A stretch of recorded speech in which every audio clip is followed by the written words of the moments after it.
Vous êtes sur le point d'écouter Distorsion, un podcast sur...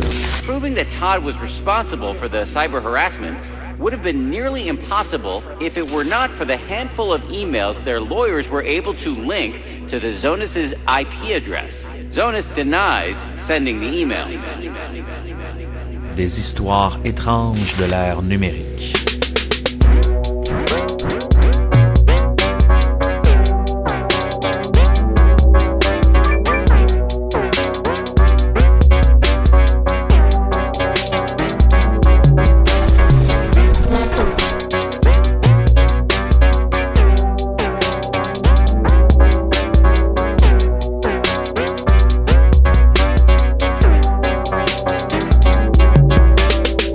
Qui n'a jamais flirté sur Internet? Parfois, les relations en ligne peuvent pimenter une vie amoureuse. Courtney Allen l'a appris à ses dépens alors qu'elle a rencontré un inconnu dans un jeu vidéo en ligne. Pendant plus de 2 ans, cet homme a fait vivre l'enfer à Courtney et à sa famille en les harcelant continuellement et de toutes les façons possibles.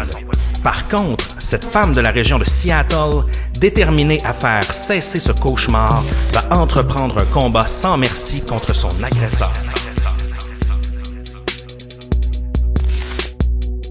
Sébastien Lévesque, comment ça va ce soir? Ça va bien et toi, Émile Gauthier? Ça va très bien. Ce soir, on aborde un sujet sérieux, la cyber-intimidation. On en a déjà parlé dans l'épisode sur Amanda Todd. On en a parlé aussi dans l'épisode sur Kim Proctor et aussi sur Tall Hot Blonde. On se rappelle cette relation, ce triangle amoureux-là qui avait mal tourné. C'est clair que pour nous, à Distorsion, ça nous touche, ce phénomène-là, parce qu'on veut sensibiliser les gens à ce crime-là, puis on veut prévenir autant que possible les jeunes, mais aussi les moins jeunes, à ne pas se faire cyber-intimider. Oui, parce que c'est pas évident de se cacher dans le monde d'aujourd'hui. On laisse toujours des traces, même si on essaie de vouloir se protéger contre quelqu'un. C'est quasi impossible à 100% dans le monde virtuel de pouvoir se protéger de la cyber-intimidation. Exactement. Puis ça arrive pas juste aux jeunes, faut se détromper. Dans le cas de ce soir, c'est arrivé à une mère de famille dans la mi-trentaine. Courtney Allen, c'est cette femme de la région de Seattle qui s'est fait intimider par quelqu'un qu'elle a rencontré en ligne dans un jeu vidéo. Et pendant plusieurs années, pendant plus de 2 ans, cet homme-là a fait vivre l'enfer à sa famille. Donc, il lui a fait du chantage avec des vidéos, a envoyé des paquets par la poste, vraiment contacté même les employeurs de Courtney et de son mari. Donc, vous allez voir, ça va assez loin, mais cette femme-là, vraiment déterminée à mettre fin là, à cette situation-là qui devenait vraiment incontrôlable, elle a mené un combat et on l'espère, la cause n'est pas terminée à 100%, mais du moins, ça regarde bien pour cette victoire de Courtney Allen. Moi, je suis heureux d'une certaine façon. On vous dit pas de punch ici, là. Évidemment, on va vous expliquer toute cette situation-là en détail, mais j'adore les histoires où la victime se revire, prend son courage à 2 mains et finit par remporter le combat. Donc, on est dans une histoire moins mystérieuse ce soir. Il y a moins de théories potentielles et autres, mais vous allez voir, c'est quand même très intéressant. Puis Seb, dis-nous donc, qu'est-ce qu'on boit ce soir là, pour passer au travers de cette histoire-là? Oui, ce soir, pour notre super cas, on boit la Peanut Buster du pub Bruce, qui est un pub et un microbrasseur qui est situé dans le Vieux-Port de Montréal. C'est une stout à l'avoine quand même assez consistante, 6,3% d'alcool, une belle mousse épaisse, mais surtout un accent de beurre d'arachide. On s'entend, c'est quand même assez original comme recette, mais grosso modo, ça goûte la stout au beurre de peanut. Oui, c'est dur de la décrire autrement. C'est comme ça qu'ils la vendent, puis c'est vraiment ce que c'est. Je pense on a un bon goût de stout forte, mais avec vraiment un accent de beurre de cacahuète. Cette bière nous a été offerte par Catherine cette semaine, qui nous a offert une tournée de bière au distorsionpodcast.com. Si vous voulez faire comme elle, vous pouvez vous rendre sur le site et aller sur l'onglet tournée de bière et vous suivez la procédure habituelle. Ça encourage Distorsion. Oui. Aussi, on a un shout-out qui nous vient de LM Lewis. En fait, c'est une review 5 étoiles sur Apple Podcast. Il nous dit un podcast qui redéfinit le genre. Émile et Sébastien ont su, par leur connaissance et leur curiosité, développer une émission de grande qualité, continuer à distorsionner nos ondes et nos esprits. Aussi, Seb, je veux faire un suivi parce que tu te rappelles de notre seul et unique auditeur du Panama. Ah oui? Il nous a écrit. En fait, il nous a envoyé un message, je crois que c'est sur Apple Podcast, pour nous indiquer qu'il nous a découvert en étant lui-même en randonnée au Panama. Et il a entendu notre histoire sur Chris Kremers et Lisanne Froon. Ça lui a donné la frousse, mais bref, il est sorti du garde-robe, notre seul et unique auditeur du Panama. J'ai trouvé ça savoureux comme anecdote. L'histoire est résolue. Le mystère est résolu, en fait. Aussi, on vous rappelle qu'après l'épisode, vous pouvez vous rendre sur le groupe Facebook, le groupe de discussion de Distorsion Podcast pour poursuivre la discussion. Et aussi, vous pouvez faire plein de choses à part ça. On travaille sur une infolettre. Oui. Donc, si vous vous rendez au distorsionpodcast.com, vous pouvez vous inscrire à l'infolettre et on va vous envoyer des choses par la poste. Vous savez, on travaille aussi sur une ligne de marchandises en collaboration avec Mr. Willow, un artiste de la région de Seattle qui fait des sketchs là, absolument incroyables. On travaille vraiment sur quelque chose, là, une ligne de t-shirts et autres accessoires. On vous revient là-dessus, mais ça s'en vient bientôt. Oui, Émile et Seb se sont transformés en designers de mode. Oh, juste oui. pour vous. Sébastien, est-ce que tu juges qu'on est prêt à se lancer dans l'histoire rocambolesque de Courtney Allen? Oui, monsieur. 1, 2, 3, go. On se retrouve en 2013. Courtney et Steven Allen sont un couple dans la mi-trentaine, mariés depuis plus de 13 ans. Ils ont un petit garçon et 2 chiens d'élan norvégiens gris. Je ne connais pas cette race de chiens, Seb. Mais je les connaissais pas non plus. En les ayant googlés, ça ressemble un peu à des chiens de traîneau. Là. Je sais pas c'est quoi l'autre nom de ça, mais ça ressemble un peu à ça. C'est quand même des gros chiens qui peuvent assez faire peur. La petite famille habite à Kent, une banlieue tranquille de Seattle, dans l'État de Washington, aux États-Unis. Ils sont tous les deux friands de livres de fantasy et de dragons, de jeux vidéo. Ils sont un peu geeks. Là. Ils pourraient être en fait des auditeurs de Distorsion. Courtney est maintenant une mère au foyer. Elle pratique aussi la sculpture à la maison. Steven n'était pas très souvent présent à la maison là, en raison de son travail, ce qui fait en sorte que Courtney parfois là, se sentait abandonné et isolé. Lui, il n'avait jamais de temps à lui consacrer pour discuter et de son côté, Courtney n'avait pas beaucoup d'amis non plus là, pour socialiser.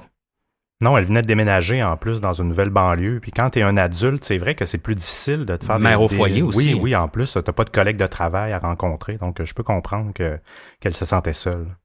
Pour combler le vide, elle s'est mise à jouer en ligne au jeu Grey Police. C'est un jeu de stratégie en mode coopération entre les joueurs qui se déroule à l'époque de la Grèce antique. L'objectif étant de transformer une petite ville en une immense métropole, former une armée et posséder de nouveaux territoires. Il s'agit un peu d'un jeu, là, moi ça me rappelle un peu Age of Empire, là, par exemple, là, qu'on connaît bien, un jeu de conquête et de bâtissage de civilisation. Exact. Courtney, elle joue sous le pseudonyme Shark Lady 76. Rapidement, elle se lie d'amitié à un certain Todd Zonis, un autre joueur qui souhaite rejoindre l'alliance de Courtney dans le jeu vidéo. Lors de leur discussion sur le chat du jeu, sur la discussion en ligne, Todd a un discours assez cru et direct, mais pour Courtney, c'est de l'humour, puis ça l'amuse beaucoup. Leur communication se déplace rapidement en dehors du jeu et les échanges de courriels débutent. C'est à ce moment que leur lien d'amitié virtuelle se transforme tranquillement et devient plus intime. En plus des courriels, ils se mettent à échanger des textos tout au long de la journée, parce que Courtney, elle est mère au foyer, elle a beaucoup de temps libre, et pour elle, ça donne un peu un thrill dans sa vie. Courtney mène maintenant une double vie. Todd comble virtuellement l'espace que son mari Steven n'occupe pas, et il devient non seulement son meilleur ami, mais son confident le plus intime. La ligne est toujours mince, hein, Seb, entre l'adultère et le divertissement, surtout lors de conversations en ligne. Hein, on se rend pas compte parfois de l'ampleur que ça peut avoir. Oui, parce qu'on a l'impression que c'est un peu inoffensif, étant donné qu'il n'y a pas de contact physique. Ça crée cette protection-là où ça devient plus étanche à ce niveau-là. J'ai l'impression que les gens n'ont pas nécessairement l'impression de tromper parce que c'est virtuel, c'est seulement des discussions. Mais quand tu rentres dans une intimité, une relation... c'est là, en fait, qu'il peut avoir, comment je pourrais dire, une profondeur dans une relation. C'est pas nécessairement dans la proximité physique, mais plutôt dans l'intimité des propos échangés. Hein. Pour pimenter leur relation, Todd va lui envoyer des vidéos de lui en train de se masturber. Il va même lui envoyer aussi un vibrateur par la poste qu'elle va évidemment cacher à son mari. Bien sûr, il en demande en retour. Ce qu'elle va faire, donc en lui faisant confiance, Courtney va elle aussi prendre part à ce jeu d'échange vidéo. En septembre 2013, Stephen Allen, le mari de Courtney, découvre que sa femme mène une double vie virtuelle. Pour le bien de leur mariage, il lui demande de cesser cette relation extra-conjugale, on peut comprendre. Personne n'aime ça vivre ça, mais au moins, il lui pardonne et il lui demande d'arrêter. Courtney tient à son mari. Après tout, cette relation-là avec Todd n'est que virtuelle. Elle va donc cesser de communiquer avec lui avec son ordinateur portable. Par contre, elle va poursuivre la discussion avec Todd via une tablette, bien sûr protégée par un mot de passe. Quelques mois passent incognito, la relation continue entre Todd et Courtney, mais son mari finit toujours par s'en rendre compte encore une fois, alors qu'il voit une notification d'un message apparaître sur la tablette. Il ne reconnaît pas le nom de la personne sur le coup, parce qu'on s'entend généralement, quand on communique avec des gens que l'autre, on veut pas que notre conjoint le sache, on va juste changer le nom de la fiche de contact. Mais il reconnaît le style de l'écriture. Puis ça, c'est vrai que ça ne change pas, ça se module pas. Ben oui, parce que là, même si elle avait protégé sa tablette avec un mot de passe, on le sait, il y a quand même des notifications parfois de Facebook et de textos et de chat qui apparaissent même protégé. Là. Oui, exactement. Oui, si tu n'as pas changé les configurations, elle n'y a pas pensé, j'imagine. Très déçu, il tient quand même à sa femme, mais il ne veut pas briser le mariage. Il se met donc à la recherche de solutions comme tout bon mari. Il tombe sur le site mariagebuilders.com qui est en fait je connaissais pas ce site-là, qui est un portail d'informations sur la réussite de son mariage. OK. Puis il y a même une section complète. Ah ouais, vous allez voir, les gens, c'est assez intéressant à aller visiter ce site-là. C'est une mine d'informations assez savoureuse. Il y a même une section qui est complète dédiée à l'infidélité pour aider les couples mariés à passer à travers cette épreuve et reconstruire leur couple.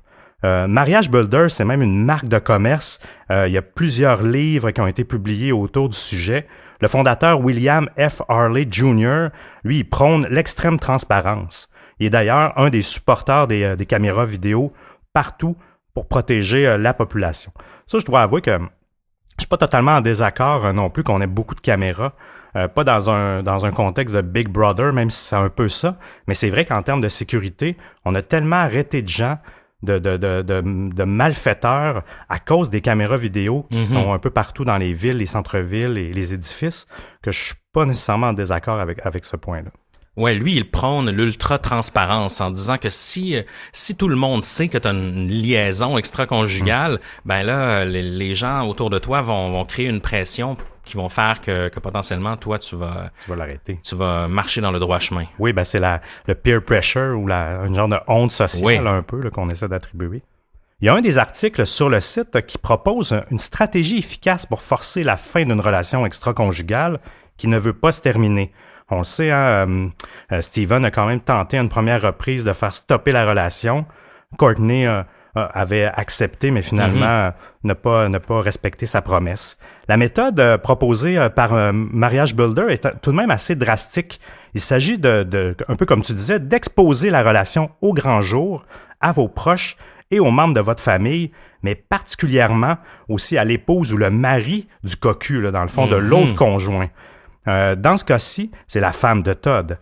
Cette mise en scène, elle ferait Parce que Todd est marié, faut pas l'oublier. Oui, c'est exact. Lui aussi, il trompe sa femme. Là. Ça joue dans... Virtuellement, oui. Exact, ça joue des deux côtés. Cette mise en scène, en fait, ça ferait partie d'un gros plan efficace qui est proposé sur le site pour faciliter la réconciliation d'un mariage. Steven en parle alors à ses propres parents et il se met aussi à envoyer des messages Facebook à chacun des amis communs du couple, ce qui représentait 40 amis. Oh boy. Imaginez, c'est quand même assez particulier. On a un extrait du message en question, je vous l'ai traduit. Je crois qu'il est très important de vous informer que Courtney a participé activement à une relation extra-conjugale sur Internet, ce qui m'a brisé le cœur. Quand même. Envoyé à tous les membres de la famille. Comment dire, je sais pas. C'est mal de tromper, mais je trouve ça quand même assez intense et je trouve que ça viole une certaine intimité de Courtney qui lui appartient d'une certaine manière. Mais c'est un peu laver son linge sale au grand jour avec tout le monde. En famille, là, oui. Il me semble que ça crée quasiment l'effet inverse, dans le sens que tu vas être encore plus fâché contre ton mari que tu as de la misère à développer une relation. Je sais pas. Parce que, étant donné que ça implique l'autre devrait prendre part à la décision. Oui, donc, exact. Dans ce cas-ci, l'autre n'est pas vraiment consulté, puis Bref, Steven a envoyé des mails à 40 personnes, membres de la famille, amis, communs et tout ça. Là, donc, ça a dû créer un bon malaise. Un bon buzz, là. Justement, ça n'a pas pris de temps avant que Courtney soit mise au courant. D'après moi, ça a dû prendre à peine 5 minutes, là, qu'un des 40 amis ont dû l'aviser du message. Elle était furieuse. Steven, son mari, va encore aller encore plus loin. Il va écrire à la femme de Todd, Jennifer Zonis, et aussi à ses parents, aux parents de Todd, pour leur annoncer que leur fils trompait sa femme avec sa femme. Voici le message, un extrait du message en question. Votre mari entretient une relation amoureuse avec ma femme qui implique des textos, courriels et ils se partagent aussi des vidéos de masturbation qu'ils enregistrent chacun de leur côté. Imaginez, là, je veux dire, ils envoient ça aux parents, là. Ah oui. C'est assez intense, là. Imaginez que vos parents reçoivent, que vous avez 30, 40, 50 ans, vos parents sont encore plus vieux, ils reçoivent une vidéo comme ça, qui apprend que leur fils s'échange des vidéos de masturbation avec une autre femme. Ça fait mal à l'orgueil, même si c'est quelque chose qui n'est pas grave en tant que tel, de s'échanger des vidéos. Ça doit être vraiment humiliant pour tout le monde, je trouve. C'est vraiment... Je n'endosse pas son geste. Donc là, Steven va vraiment allumer un feu là, avec cette série de emails-là. Todd devient furieux, évidemment envers Steven, le mari de Courtney, au point où il va devenir complètement obsédé par son désir de vengeance. Plutôt à l'aise avec les technologies, Steven va faire le tour de toutes les traces en ligne laissées par Courtney et sa famille. Il va collecter une tonne d'informations pour mettre son plan de vengeance à exécution. Ce plan va s'échelonner sur plusieurs années. Et écoutez bien cela, là, ça va être assez intense, là, le fun commence. Le patron de Steven, où il travaille, s'est mis tout à coup à recevoir des courriels anonymes racontant des faussetés à propos de lui pour provoquer son renvoi de l'entreprise pour laquelle il travaille. Et là, la grand-mère de Steven va aussi recevoir des appels étranges la menaçant de brûler sa maison pendant qu'elle est à l'intérieur. C'est assez intense, hein, ça. C'est carrément des menaces de mort. Exact. À partir de ce moment-là, Courtney va couper toute la relation avec Todd. Et bien qu'elle aimait bien le thrill de cette relation, elle juge que Todd va beaucoup trop loin. Par contre, on va voir là, elle va confronter Todd à ce propos, et puis lui, il nie tout. Donc, il explique à Courtney qu'il n'a rien à voir, que c'est son mari Steven qui est derrière ça. Et donc là, Courtney va vraiment avoir de la difficulté à croire qui que ce soit. Elle a vraiment l'impression que tout le monde lui ment. Et puis, elle va même avoir tendance à supporter Todd Zonis là, à un certain moment. Oui. On peut comprendre, hein, le bris de confiance avec son mari est plus nécessairement là non plus. La confiance, en fait, n'est plus nécessairement là. Avec tous les courriels, lui-même qui a voulu annoncer la rupture, pas la rupture, là, mais la relation extra-conjugale, je pense qu'à ce moment-là, je peux la comprendre d'avoir un certain doute entre les deux. Et les deux, son mari est en informatique aussi, donc je peux comprendre qu'elle a un doute à l'état actuel. Oui, tout à fait, tout à fait. Le 12 décembre 2014, en soirée, elle s'est mise à recevoir plusieurs brefs courriels de Todd à quelques minutes d'intervalle, lui demandant de ses nouvelles, mais aussi lui disant qu'elle la torturait en ne lui donnant plus signe de vie. Elle lui explique que, selon lui, elle est cruelle, qu'elle court aussi à sa perte. Donc, il commence tranquillement à menacer Courtney. Elle tenta alors de se débarrasser de lui le plus gentiment et poliment possible en lui écrivant poliment qu'elle voulait cesser toute relation avec lui. Hélas, ce ne sera pas suffisant, parce que Todd a une soif de vengeance là, quand même assez intense. Là. Des courriels similaires avec toutes sortes de menaces ont suivi durant des semaines. Jusqu'à présent, malgré les attaques répétées, ils ne vont pas voir les autorités, car Todd joue un peu le même jeu que Steven a joué là, en envoyant les courriels envoyés aux proches. Il espère aussi que Todd va se calmer un jour. Puis on se rappelle, la cyber-intimidation, c'est pas encore connu de tous. Hein? On se demande toujours comment procéder, comment on fait pour recueillir des preuves. Donc pour eux, pour l'instant, même si leur vie commence tranquillement à être un petit enfer, ils vont pas alerter les autorités. Ils se disent aussi, Courtney de son côté, elle sait qu'elle a partagé des choses intimes avec Todd, donc elle se dit toujours, est-ce que si je vais parler aux autorités, est-ce qu'il va diffuser ça ou est-ce qu'il va l'utiliser contre moi. Non, effectivement. Et puis elle doit ressentir une certaine culpabilité aussi, malgré tout. Même si c'est pas elle qui fait les menaces, c'est quand même le point de départ, c'est la relation extra-conjugale qui a déclenché tout ça. En février 2015, plus d'1 an plus tard, c'est au tour des messages vocaux d'être utilisés comme arme de harcèlement contre elle et Steven. Des messages de menaces vont être laissés sur le répondeur du couple. Steven a même dû quitter son emploi à cause de tout le harcèlement qu'il subissait. Quand même, c'est fou, là, ça, là. Rappelons-nous que son patron, lui aussi, le recevait des messages troublants via téléphone. Ils ont changé leur numéro à plusieurs reprises, mais à chaque fois, Todd trouvait toujours le nouveau numéro. Mais moi, je me dis, on n'utilise plus tellement le téléphone, on utilise beaucoup plus les messages textes ou les courriels. Est-ce que c'est encore possible de pouvoir cacher son numéro de téléphone? Parce que malgré tout, c'est quand même assez difficile. Hein? Ben oui, tu as raison. Généralement, ceux qui se font retrouver facilement, autant dans le cas de Courtney, c'était toujours des numéros sur des lignes fixes, en fait, des lignes dures. Ça, c'est vrai que c'est répertorié. Même quand tu as un numéro confidentiel, je pense qu'il y a moyen il y a moyen de savoir de plus en plus de toutes sortes de moteurs qui indexent l'information des numéros de téléphone, qui vont la chercher puis qui colligent l'information ensemble. Ce qui permet quand même de retracer un numéro de téléphone d'une ligne téléphonique physique. Mais au niveau des cellulaires, c'est beaucoup plus complexe quand même. Il n'y a pas de bottin généraliste de ça. Je pense que les compagnies de cellulaires n'ont pas l'obligation, un peu comme les compagnies à ligne fixe, d'envoyer ça dans un genre de répertoire. Donc souvent, quand on est achalé par des télémarketeurs ou des choses comme ça, ben c'est que nos numéros se sont promenés, veut pas, on a laissé nos cellulaires un peu partout. Mais aussi maintenant, c'est facile de générer des numéros de téléphone et de valider leur existence par des robots automatiques. Donc, ce qui fait en sorte que souvent, vous vous êtes retrouvé par des télémarketeurs. C'est un peu différent du harcèlement. C'est une autre sorte, je trouve, de harcèlement, mais quand même. Mm-hmm. Après ça, l'autre méthode, ben, c'est de ne pas mettre votre numéro de téléphone pour ne pas être retracé nulle part. Mais encore là, au niveau d'une ligne dure, c'est peut-être plus facile. Au niveau d'un cellulaire, souvent, on en a besoin pour faire valider des choses dans certains comptes. Et ça reste qu'un numéro de téléphone, ça reste un numéro pour nous rejoindre. Donc, il y a toujours une trace à quelque part de ce numéro-là. Donc, c'est un peu pour ça que c'est difficile d'être à l'abri, d'être totalement étanche, que quelqu'un retrouve ton nouveau numéro de téléphone, malgré que je suis quand même perplexe à savoir comment il a toujours fait pour le retracer.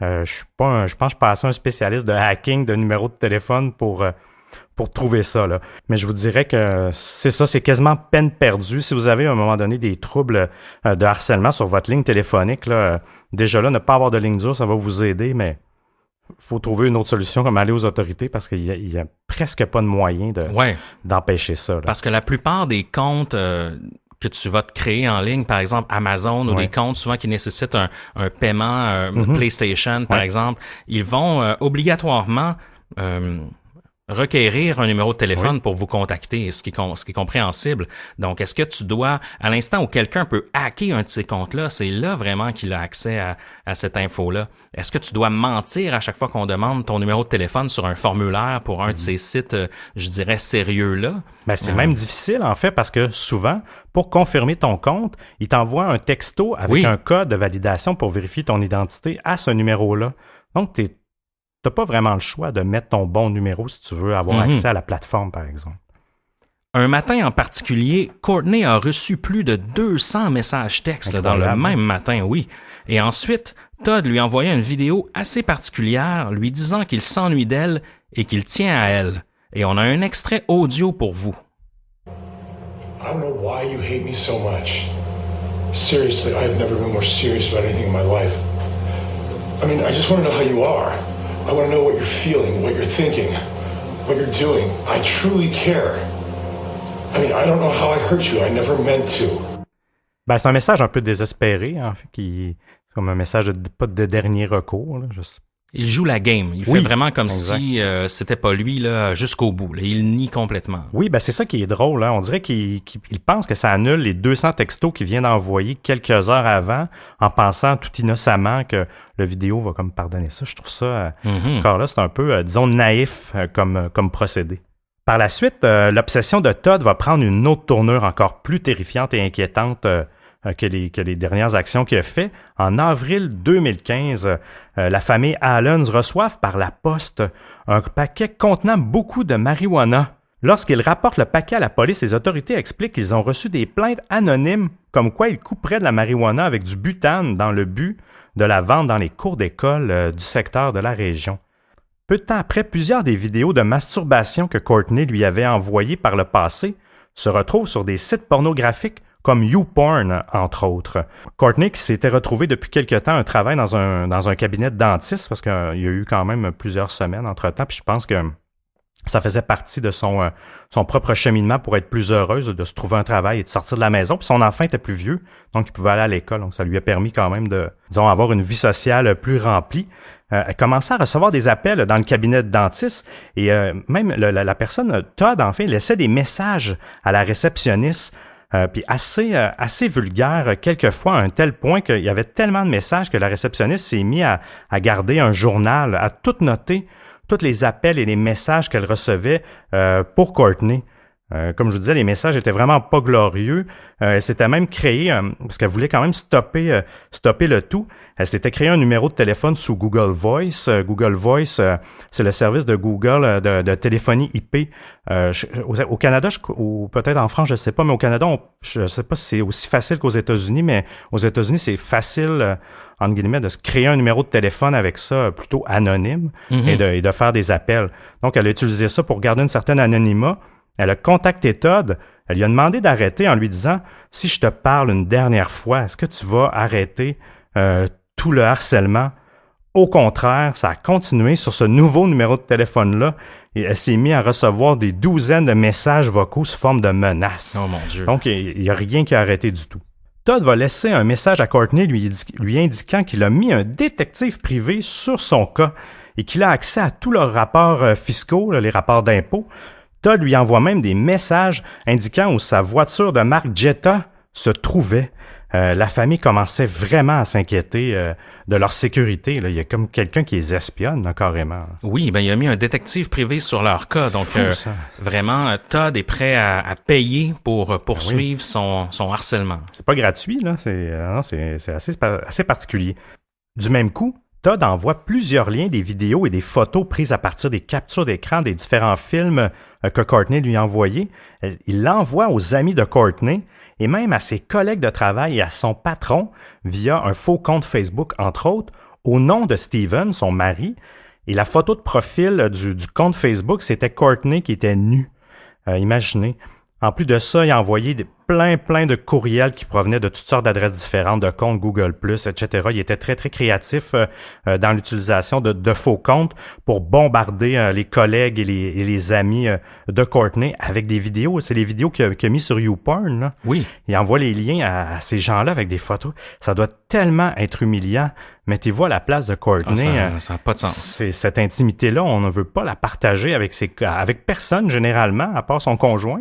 Puis l'impuissance derrière ça. Oui, elle peut rien faire. Essaie de faire enlever ces vidéos-là sur YouPorn et tout ça. Bonne chance. Hein. Après ça, en plus, tout se duplique puis il se retrouve sur tous les différents clones de sites de porn. Mais tu sais qu'en plus, il y a des sites spécialisés en ce qu'on appelle de la revenge porn, de la porn là, de chantage, chantage comme ça. Et puis ces sites-là, en fait, ils exigent des montants très élevés pour retirer. Ils offrent le service de retrait de la vidéo, mais moyennant un montant très élevé. Donc eux aussi embarquent dans ce système d'extorsion-là. Un modèle d'affaires. Ça devient assez vicieux. C'est tordu.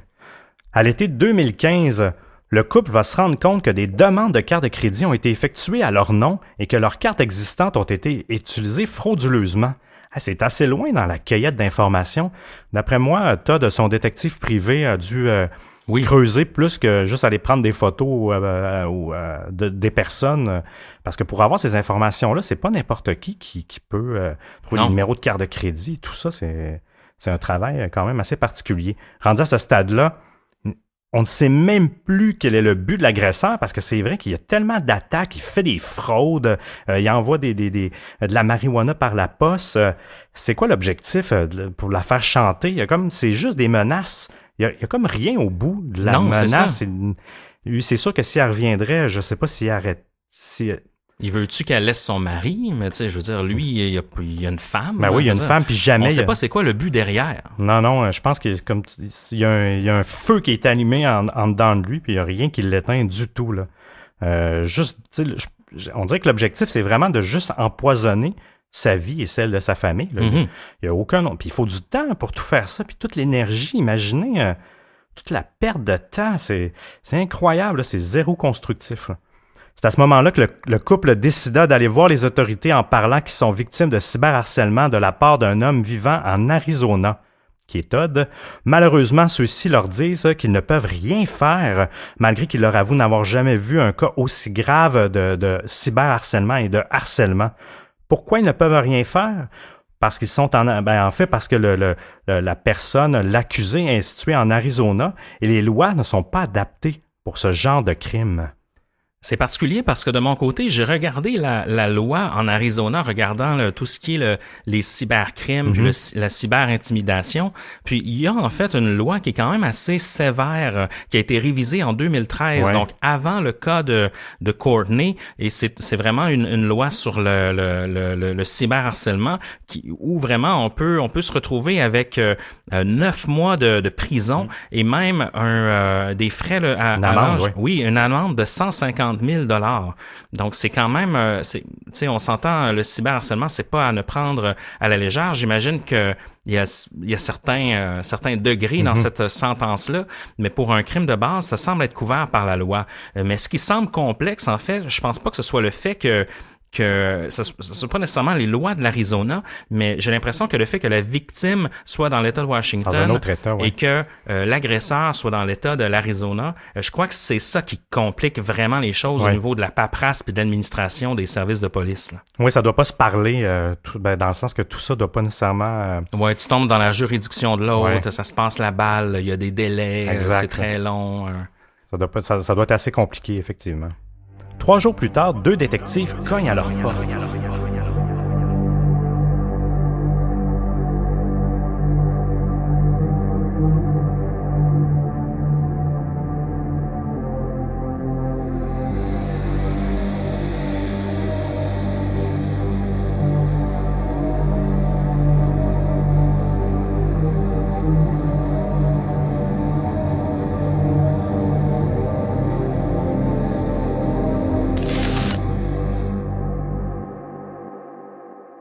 En ouvrant, Courtney est certaine que c'est à propos de sa plainte à la police. Malheureusement pour elle, les 2 officiers qui sont plutôt là parce qu'ils ont reçu une plainte anonyme à partir du site Crime Stoppers d'une personne qui prétend être un collègue de Steven.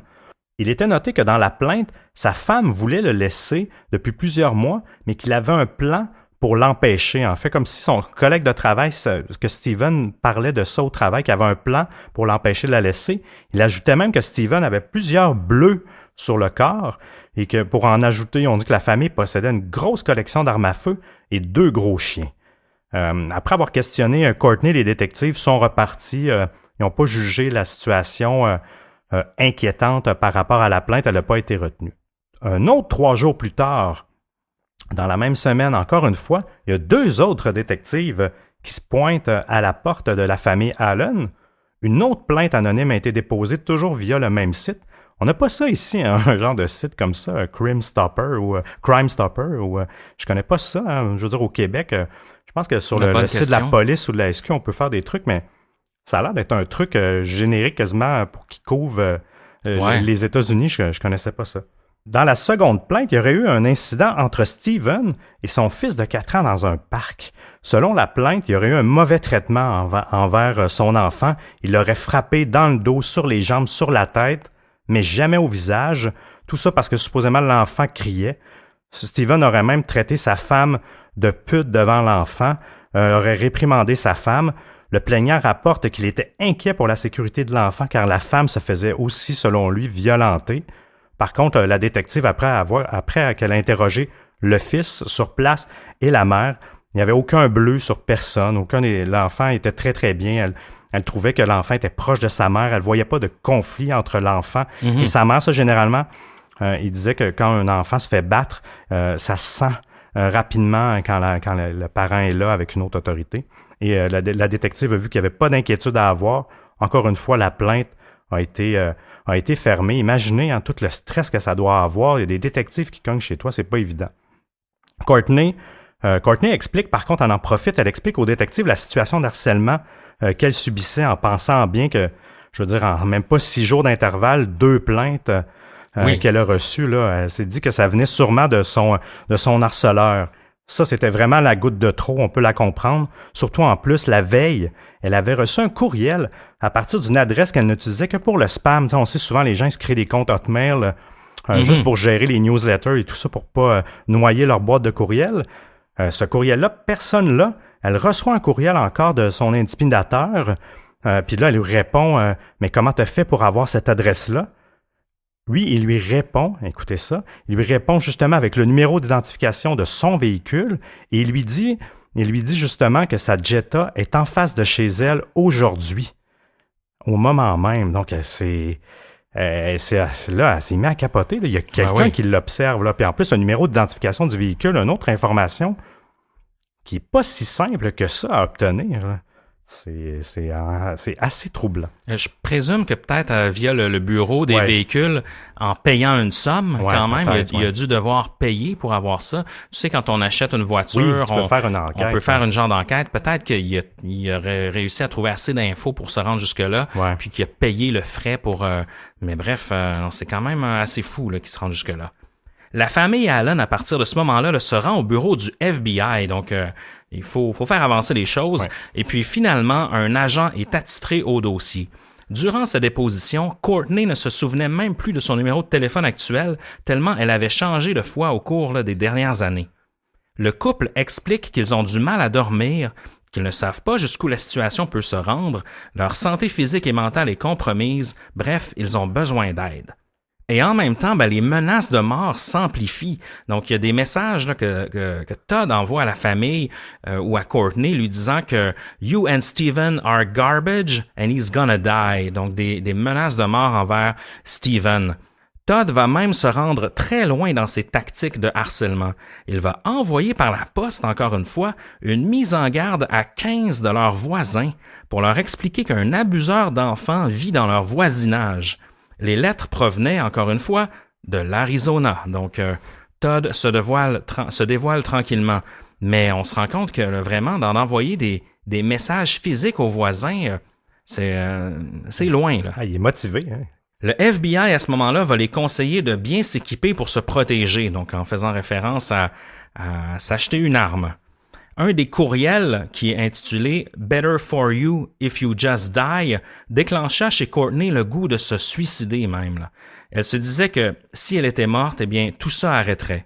Par contre, en repensant à tous les moments qu'elle manquerait avec son fils au courant des prochaines années, elle a un peu repris le goût de vivre, mais elle était presque rendue à se rendre jusque-là, étant donné le fait que ça fait déjà presque 2 ans que ça traîne, cette histoire-là.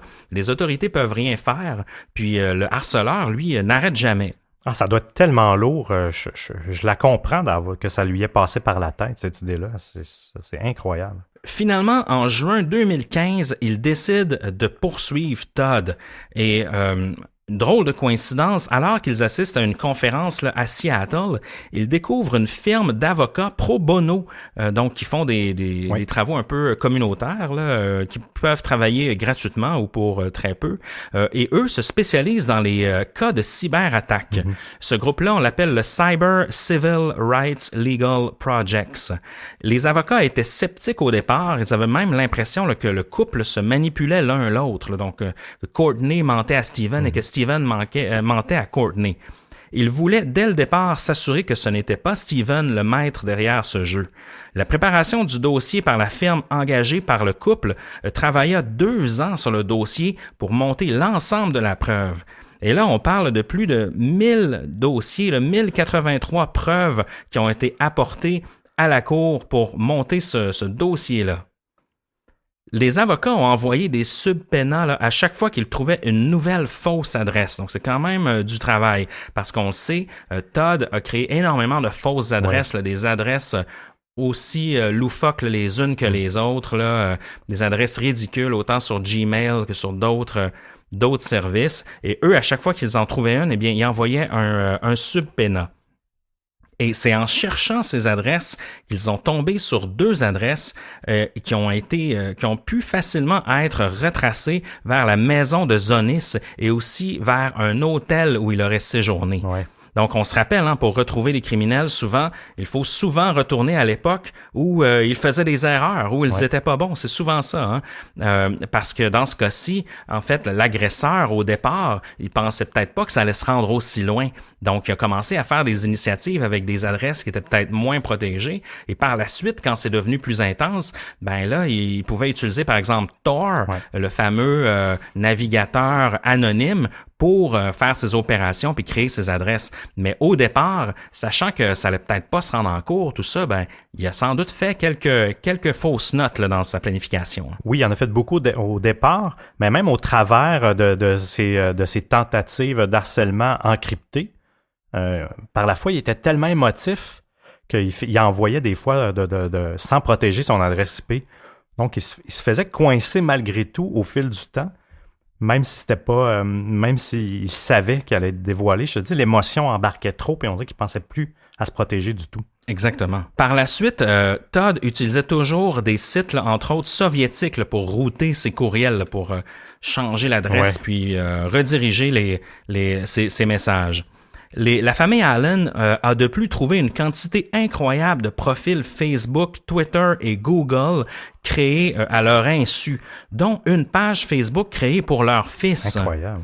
Facebook, écoutez bien ça, là, Facebook n'a jamais retourné leur message alors qu'il leur expliquait toute la situation puis qu'un profil avait été illégalement créé pour leur fils. Quand même assez fascinant. Il a fallu que Wired, le fameux magazine, contacte Facebook pour des commentaires à propos de la cause pour qu'ils réagissent et désactivent enfin le profil de leur fils. Pourtant, ils sont quand même assez sensibles à ça, mais c'est vrai que si on recule d'à peu près 2 ans, je pense qu'il est un petit peu moins qu'aujourd'hui. Il y avait même moins d'employés pour gérer tous ces cas-là, justement. Fait qu'il y avait peut-être un mélange de tout ça, mais je trouve ça un peu dommage de la part de Facebook de ne pas prendre en considération ces choses-là là, quand il y a des vraies plaintes qui sont portées. De son côté, Todd Zonis fait de même et intente une poursuite contre Steven. Entre-temps, des jeunes de la région de Kent, là, donc dans la banlieue de Seattle où vivent Courtney et Steven, reçoivent des courriels provenant de Steven indiquant que l'homme prévoit une fusillade dans une école de la région. Et là, ça va vraiment loin. Encore une fois, Steven y était pour rien.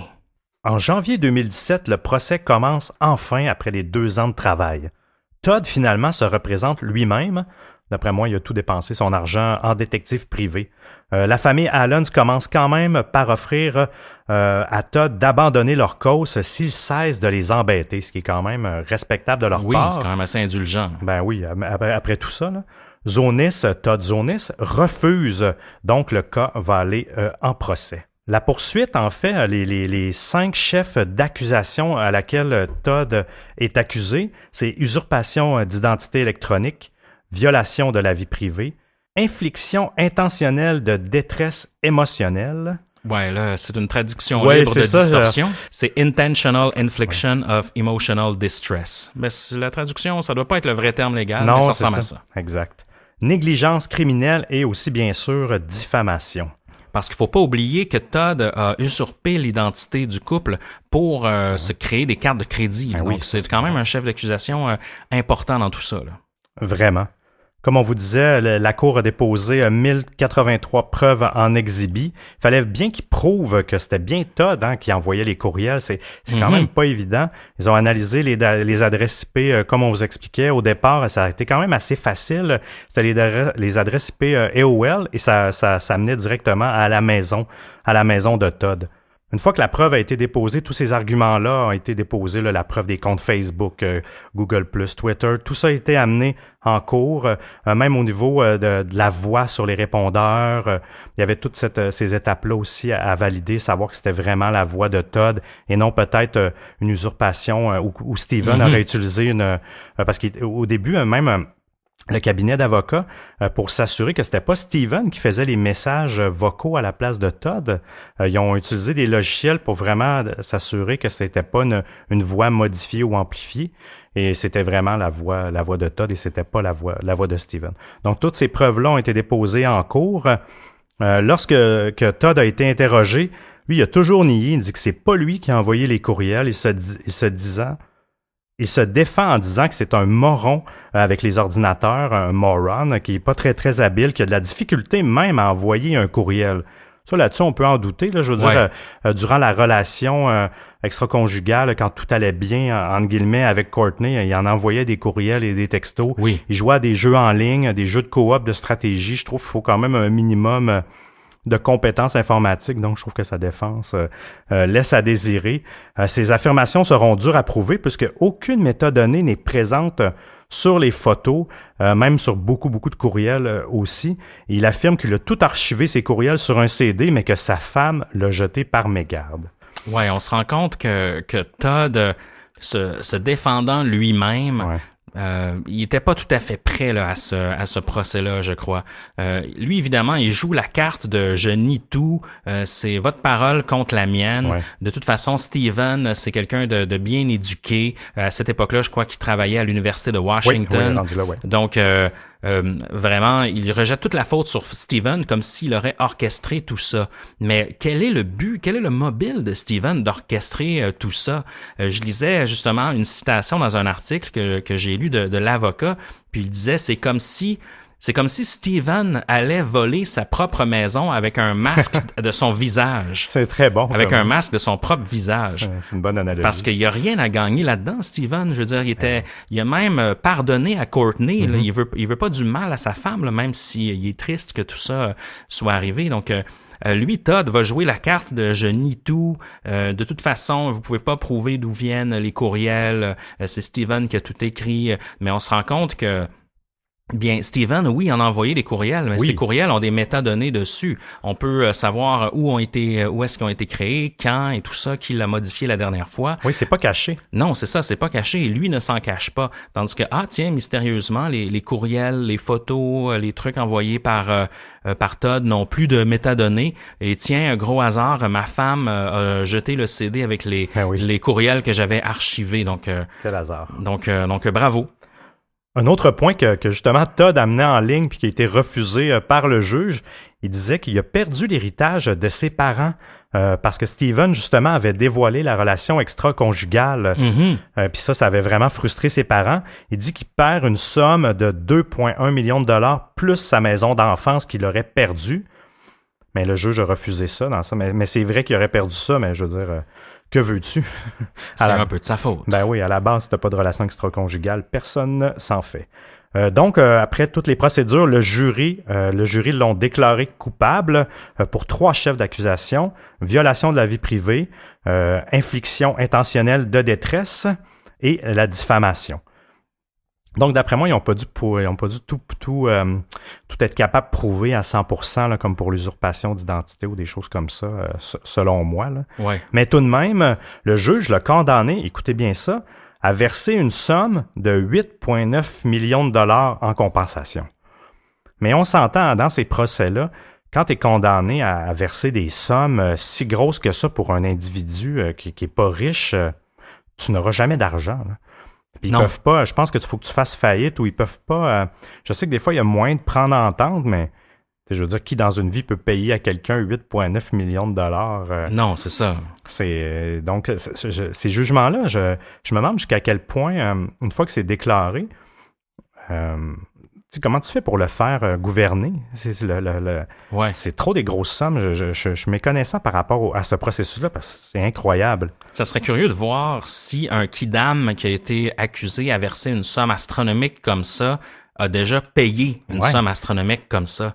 Parce qu'il y a bien des gens qui ont pas un sou, qui se font condamner à des méga grosses sommes, puis c'est sûr qu'ils n'ont pas les moyens de payer. Puis aussi à savoir, est-ce qu'une faillite personnelle peut Ça efface tout ça, oui, je pense pas. Je pense pas, moi non plus. C'est Ça pas serait comme trop facile. c'est pas comme une erreur quand tu crées une entreprise, puis Oui, tu fais oui, une oui. gaffe. Puis, Oui, exact. Là, OK, t'as une première chance, c'est bon. OK, tu peux annuler les dettes, faillite personnelle, tout ça. Mais là, dans ce cas-ci, c'est un crime commis. Là, donc, oui, c'est un jugement là, contre toi. Je Ouais. pense pas que la faillite efface ça. Il doit avoir une trace à ton dossier, mais même à ça. Après le procès, là, Todd va quand même continuer à envoyer des courriels de menaces au Allen. Quand même assez hallucinant, là, lui, qui comprend pas. Là. Il va même créer un blog expliquant sa cause en recherchant la sympathie des internautes. Écoutez bien ça. Et il va mettre à la disposition des internautes les images de Courtney disponibles sur son blog à des vues de distribution. Donc, malgré sa sentence, il n'a rien appris. Et lui, il tient encore son bout là, comme quoi c'est Steven qui a tout orchestré ça. Là. Et évidemment, eh bien, Todd Zonis a fait une demande pour porter la cause en appel. Donc, c'est un peu là où on en est en ce moment. Il y avait encore des nouvelles là-dessus. Moi et Seb, en fait, ça fait longtemps qu'on suit le dossier, depuis quelques mois, depuis peut-être septembre 2017, là, dans ce coin-là. Et puis, il y a eu encore une nouvelle concernant le fait que Todd Zonis voulait porter la cause en appel, je crois, la semaine dernière ou quand même assez récemment. Donc, c'est un cas, selon moi, c'est sûr qu'il gagne pas, c'est sûr qu'il se rend pas en appel. Donc, surtout avec ce qu'il a fait après le procès, c'est ridicule. C'est même pas caché, en plus. Ben non. C'est comment un juge peut dire « Ah, ben oui, on va aller en appel. » C'est pas le crayon le plus aiguisé de la boîte, hein? On est obligé de le dire. Hein? Puis pendant le procès, en fait, Todd, lui, il va expliquer, il va avoir la chance là, de parler un peu plus de lui afin qu'on le connaisse un peu plus.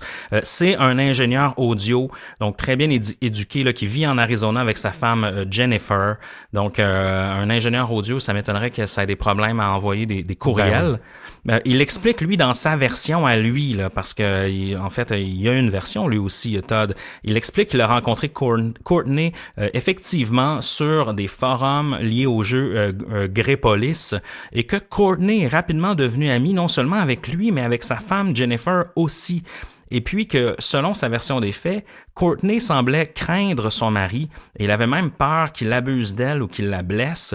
Et puis, c'est pourquoi Todd ne considère pas qu'il avait une relation extra-conjugale avec Courtney. Il explique que même sa femme était... elle parlait souvent avec sa femme Jennifer, qu'il n'était pas impliqué dans un triangle amoureux et que même Courtney se confiait là, de justement... que son couple battait de l'aile là, auprès de lui-même et de sa femme. Donc pour lui, c'est son mari jaloux, Steven, qui a orchestré tout ça. Mais le problème, c'est que même si on veut émettre des théories, on n'a pas du tout de preuves, tandis qu'on a des preuves vraiment que certains courriels de menaces provenaient de Todd. Là. Oui, les courriels, les messages vocaux, tout en fait. Donc, on a fait le tour un peu de la chronologie des faits, Seb. Moi, je considère que Courtney, elle a gagné. De toute façon, je veux dire, son histoire est sortie au grand jour. C'est pas une histoire qui a été extrêmement couverte par les médias, je dois dire. On a vu quelques articles. Je suis même surpris, en fait, que ça n'a pas été tant couvert que ça. Parce que souvent, la cyberintimidation, en plus, dans la foulée de MeToo, cette année, on en a beaucoup entendu parler, mais de l'histoire de Courtney Allen, très peu. Donc, on espère que cet épisode de Distorsion-là vous mettra la puce à l'oreille sur ce sujet-là, qui est quand même assez cauchemardesque. Mais malgré tout, j'ose croire que Courtney, avec l'immense soutien de son mari et de ce groupe d'avocats là, pro bono de la région de Seattle qui sont spécialisés dans les cybercrimes, eh bien, je considère qu'elle a vaincu son agresseur d'une certaine façon. Ah, vraiment? Puis juste le jury aussi en a décidé ainsi, là, je veux dire, pour accorder près de 9 millions en dédommagement à une victime. Je trouve que ça démontre que le crime en tant que tel était grave. Est-ce que tu savais, toi, Émile, qu'en 2016, il y avait un Américain sur 25 qui était victime de cyberchantage avec des photos explicites? Ah oui, c'est une grosse statistique quand même. 1 sur 25, c'est quand même du monde, là. Oui. Ça doit faire partie du revenge porn, là. Exactement. Puis dans la même étude, on lisait aussi, on en prenait que c'est 47% des Américains qui ont été victimes de cyber-intimidation. Là. Quand même. Donc, près de 50%. Ouais, la moitié. À différents degrés, évidemment. Oui. Mais c'est quand même assez fou là, de se rendre jusque-là. Donc, c'est vraiment un phénomène qui est grandissant. On n'est pas à l'abri, peu importe on est où sur la planète. Hein. On se rappelle, Amanda Todd, elle était au Canada et puis c'est un Hollandais qui la harcelait pendant tout ce temps-là. Non, les frontières, l'Internet, c'est sans frontières, donc c'est un peu la même chose pour l'intimidation qui s'y rattache. Donc, on n'a pas de théorie loufoque là, à partager ce soir, Seb, sur cette histoire-là, parce que c'est évidemment résolu. Par contre, on le dit jamais assez, hein. Il y a certains trucs pour prévenir la cyberintimidation. C'est pas facile. Vaut mieux prévenir que guérir, je dirais. Puis on a quand même quelques conseils pour vous ce soir. Oui, ben le conseil le plus simple qu'on nous avait déjà parlé, même, c'est de ne pas partager des photos intimes de vous à quelqu'un que vous connaissez pas vraiment. Même, j'irais peut-être plus loin, mais c'est là que ça devient difficile quand tu es en couple établi avec quelqu'un depuis longtemps. Les gens peuvent jouer à ces jeux-là, de s'échanger des photos, mais on le sait jamais. Tu sais, on sait jamais où ces photos-là peuvent se retrouver dans 1 an, 5 ans, 10 ans même après que la relation soit terminée. Donc, le conseil qu'on vous dirait, c'est de jamais partager des photos intimes, mais on est conscient que dans la vie, ça arrive aussi quand on est en amour, ça peut faire partie d'un jeu de séduction, mais bon, vous le savez. Parce que c'est sûr qu'il y a plusieurs trucs et on le sait, même Courtney et Steven, lorsqu'ils ont voulu protéger leur fils, eh bien, ils sont allés quand même assez loin parce qu'ils voulaient pas que leur fils soit victime de ça, donc ils sont allés jusqu'à lorsqu'il y avait des activités scolaires d'organiser, ben ils exigeaient par exemple qu'il n'y ait aucune photo de prise de leur fils, que si par exemple il y avait des groupes Facebook de l'école ou des choses comme ça, que ces photos-là, qu'il n'y ait personne de tagué, évidemment, et qu'aucune photo soit prise de leur fils, et même que ça amenait des conflits. Les professeurs lui demandaient aux parents, oui, mais est-ce que vous n'êtes pas fiers de votre fils ou pour quelle raison vous faites tout ça? Puis eux, ils disaient, ben non, on est fiers de lui, mais on a juste peur. Donc, il y a toujours une hésitation parce que on veut quand même avoir une vie en ligne, on veut quand même pouvoir partager des choses sur les réseaux sociaux. Donc, il y a toujours une mince ligne entre devenir un ermite numérique, numérique, exact, et prévenir. Un autre truc en fait pour les gens qui font de la drague en ligne, par exemple, lorsque vous rencontrez quelqu'un sur Tinder, par exemple, ben une des premières étapes, je dirais, c'est garder votre conversation sur l'application jusqu'à ce que vous le rencontrez dans la vraie vie au moins pour avoir un certain lien de confiance. Attendez avant de l'ajouter sur Facebook ou ailleurs parce que de cette façon-là, ben, on sait par Facebook, on peut avoir tellement accès à de l'information, on peut avoir accès aux amis, on peut avoir accès à des photos que vous êtes tagués peut-être ailleurs.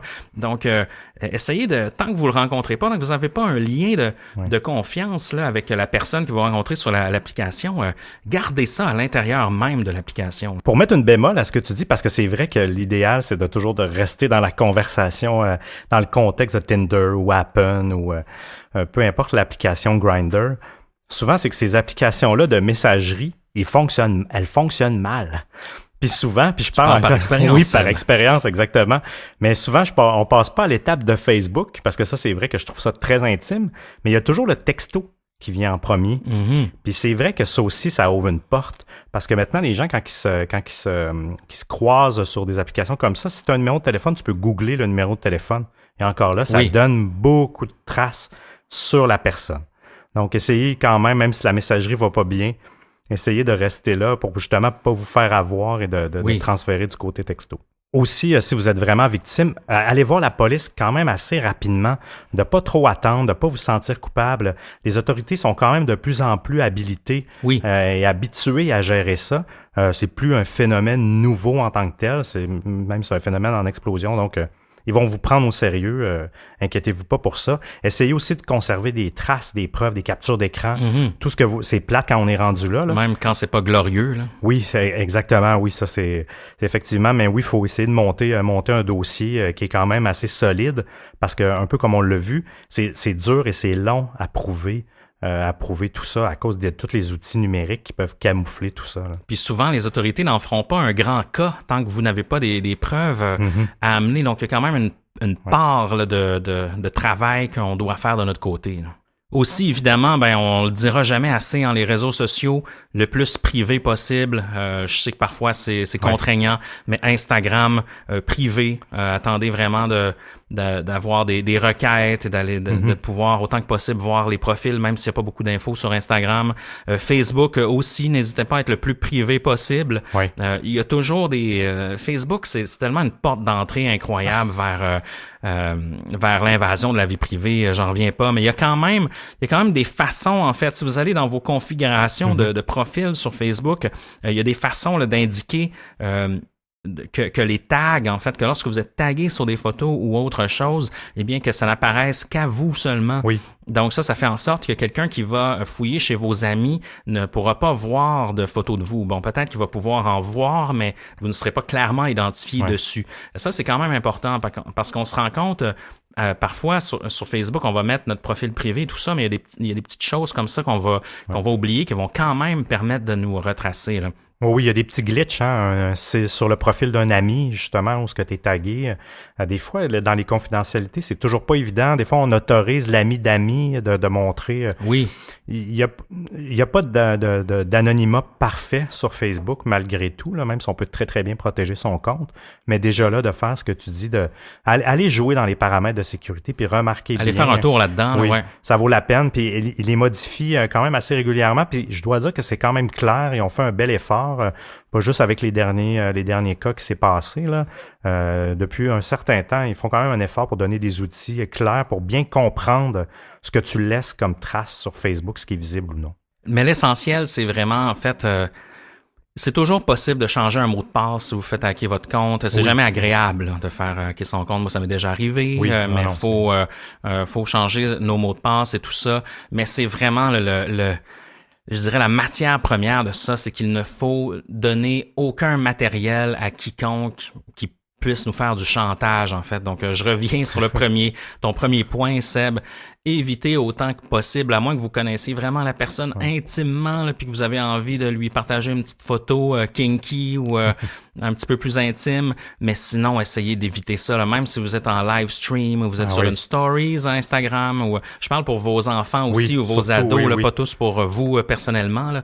Mais faites attention à ça parce que c'est ce matériel-là qui va devenir là, un outil de vengeance et de chantage pour un agresseur potentiel. Ah oui, tout s'enregistre, tout se capte, peu importe, même s'il bloque les captures d'écran, il y a toujours moyen, tu peux filmer une stories ou avec un autre téléphone, donc il n'y a pas moyen de s'en échapper. Exactement. Ben c'est tout pour ce soir, Seb.